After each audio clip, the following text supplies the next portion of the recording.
আজকে একটা কমেন্ট দেখে আই এম তো অবাক, মানে এরকম কমেন্ট আমি আগে দেখিনি। সত্যি কথা বলছি, সকালবেলা উঠে নিয়েই ঠাকুর নমস্কার করে নিয়েই এরকম একটা কমেন্ট পেলাম। তো দাদা, তোমার বাড়ি কোথায়? তোমাকে আমি দাদাই বললাম। রতন মজুমদার আমাকে একটা কমেন্ট করেছে। কি কমেন্ট করেছে জানো? এই সমস্ত ড্যাশ গো কাঁচামরিচ বাইকটা দেওয়া দরকার, এই সমস্ত ড্যাশ গো কাঁচামরিচ বাইকটা দেওয়া দরকার। তোমরা কমেন্টটা পড়ে নাও, কারণ ওই ভাষাটা, খারাপ কথাটা আমি বলতে পারছি না। তো দাদা, তোমাকে অসংখ্য ধন্যবাদ এই ধরনের কমেন্ট আমাকে করার জন্য। অনেক অনেক অনেক ধন্যবাদ। আমার এই কমেন্টটা পড়ে না সত্যি সত্যি সত্যি বলছি আমার মন ভরে গেছে। সত্যি বলছি আমার মন ভরে গেছে। সকালবেলার থেকেই নিয়ে কাঁচামরিচ শুকনো মরিচ নিয়ে বসে পড়েছি। যে আমার দাদা আমাকে এরকম সুন্দর একটা কমেন্ট করলো, তো কাঁচামরিচটা বাইকটা কোথায় দেবো, কোথায় দিমুটা কোথায় আমি? তো যাই হোক, তো সকালবেলায় এই কমেন্টটা আমার চোখে বললো, দাদা কাঁচামরিচ বাইকটা কোথায় দেব, আর দেওয়ার দায়িত্বটা কি আমি তোমাকে দিয়েছি সেটা আগে বল। আমার বাড়িতে তো লোক আছে এত, তারা তো কোনো সময় ভাবছে না যে এর এই সমস্যার জন্য কাঁচামরিচ বা শুকনো মরিচ বাইকটা দিতে হবে। আমার তো মনে হচ্ছে না আমার কোনো কাঁচামরিচ বেটে দেওয়ার কোনো সমস্যা হয়েছে। আচ্ছা, তুমি কি কাঁচামরিচ কখনো বেটে দিয়ে দেখেছো? কি কারণের জন্য বেটে দিয়েছিলে সেটা আগে বলো। মানে কোনো তো একটা সমস্যার জন্য তুমি কাঁচামরিচ বাইকটা দিছিলা, বাইকটা কোথায় দিছিলা সেইটাই তো আমি জানি না। আমি তো জানি তরকারিতে বেটে দেয়, বা কোনো বাটাবুটি করলে পরে যে কচু বাটা বা যাই হোক দিয়ে নিয়ে ধনে পাতা বাটা এর সঙ্গে শুকনো মরিচ বা কাঁচামরিচ বেটে দেয়। তো তুমি কোথায় দিয়েছিলে বেটে? তখন তোমার কেমন ফিলিংস লাগছিল? আরাম লাগছিল? তো সেটা আমাকে জানাবে কমেন্টে। যদি তোমার কাছে ভিডিওটা যায় তুমি অবশ্যই আমাকে জানাবে।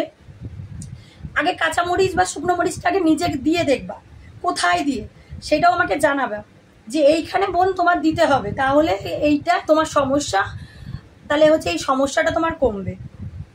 তো তোমার কোথায় সমস্যা হয়েছিল, কি সমস্যা হয়েছিল সেটা তো আমার ভালো করে জানতে হবে। আমি তো এমনি এমনি কাঁচামরিচ বা শুকনো মরিচ আমার যে কোনো জায়গায় দিলে পরে তো হবে না। সেজন্য তোমার কাছে আমি শুনতে আমি এই কমেন্টটা সোশ্যাল মিডিয়ায় শো করলাম যে আমি কাঁচামরিচটা কোন জায়গায় দেবো, যেই জায়গায় দিলে পরে খুব আরাম লাগে, কোথায় দিলে আরাম লাগে। আমি তো এখনো পর্যন্ত জানলাম না যে কোন জায়গায় আমার দাদা দিয়েছিল, দাদার আরাম লেগেছিল, যার জন্য বোনকে বলছে যে হচ্ছে কাঁচামরিচ বেটে দিতে।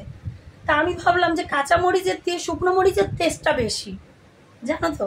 তার জন্য শুকনো মরিচটাও তোমাকে মানে আমি দেখালাম যে দাদা তুমি যদি কাঁচামরিচ দিয়ে থাকো তাহলে হয়তো মানে এর কতটা তেজ জানি না আমি, মানে এটা নতুনই এনেছে, তার থেকেও তেজ কিন্তু শুকনো লঙ্কায় বেশি। তা শুকনো মরিচ দিয়ে আমি তোমাকে বলছি, তুমি শুকনো মরিচ দিয়ে ভালো করে যেখানে দিতে বলছো সেখানে দাও, দিয়ে আমাকে হচ্ছে জানাও যে তোমার কেমন ফিলিংস হচ্ছে, দেওয়ার পর কিরকম আনন্দ লাগছে, সুরসুরি লাগছে না চুল করছে না কি হচ্ছে, জ্বালা করছে, আমাকে একটুখানি জানাও। আমি তোমার ফিলিংসটা শুনে আমার যদি সেই সমস্যা হয় তাহলে আমি দেবো। আমি তো আমার সমস্যাই বুঝতে পারছি না। আমার বাড়ির লোক এত, বাড়ির ফ্যামিলি আছে, আমার বাড়ির, তোমরা যে ভিডিওতে আমার ফ্যামিলিকে আমি কখনোই দেখাই না, তো যাই হোক আমার ফ্যামিলিকে আমি সামনে আনতে চাই না। আমার ফ্যামিলি যদি বুঝতোই যে শুকনো মরিচ বা কাঁচা মরিচের দরকার আছে তাহলে তারাই তো আমাকে বেটে দিতে পারতো। আমি তো আজ পর্যন্ত শুনলাম না যে কোনো রোগের জন্য শুকনো মরিচ বা কাঁচা মরিচ বেটে সেই জায়গায় দিতে হয়। তোমার কাছে ফার্স্ট শুনলাম দাদা। তো যাই হোক, তুমি যদি দিয়ে থাকো কাঁচামরিচ দিও না, শুকনো মরিচটা দাও, বেটে দাও, বেটে ভালো করে লাগাও সেই জায়গায়, এবং কি কোন জায়গায় লাগিয়েছো, কিরকম তোমার মানে ফিলিংস লাগছে, কিরকম আরাম লাগছে, না মানে হচ্ছে জ্বালা করছে না জ্বলছে না হচ্ছে খুব আরাম লাগছে, সেটা আমাকে কমেন্টে জানিও কেমন। তো যাই হোক, আর বেশি কথা বললাম না। তোমার কমেন্টটা দেখে আমার খুব মন ভরে গেছে, আমার খুব ভালো লেগেছে। এই ধরনের কমেন্ট না আরো বেশি বেশি তোমরা করো যারা এই দাদার মতন আছো।